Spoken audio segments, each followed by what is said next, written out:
paggawa ng pancake.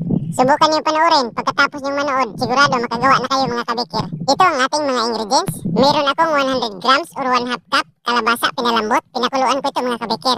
Dinurog ko. Pagkatapos naglagay ako ng 1 tablespoon white sugar, kunting asin. Naglagay din ako ng isang pirasong itlog. At naglagay din ako ng 1 tablespoon cooking oil. 140 grams, maliit lang na lata ng evaporated milk. Pagkatapos, hinalo ko muna ang lahat ng mga ingredients. At tinunaw ko muna yung sugar at asin. Saka ko inilagay ang ating harina. Ang ginamit kong harina mga kabikir, all-purpose flour 1 cup, 2 teaspoon baking powder. Pagkatapos ko malagay ang harina at baking powder, hinalo ko na mga kabikir hanggang sa wala nang namumuong harina. Sa pagluto, pinainit ko muna ang kawali sa mahinang apoy lang.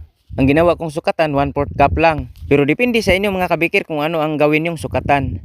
Mula sa pagsalang, mga 30 seconds, binaliktad ko na. Mula naman sa pagbaliktad, 30 seconds, naluto ang ating pancake. Sa mga hindi pa nakasubok sa paggawa ng pancake, ganito lang ang pagluto, napakadaling gawin lang. At masarap ito pang merienda. Ang pancake na ito ay tama lang sa timpla. Pero kung gusto niyong matamis mga kabikir, pwede niyo rin pahiran ng margarin at lagyan ng white sugar. Ito lang finished product ng ating masarap na kalabasa pancake.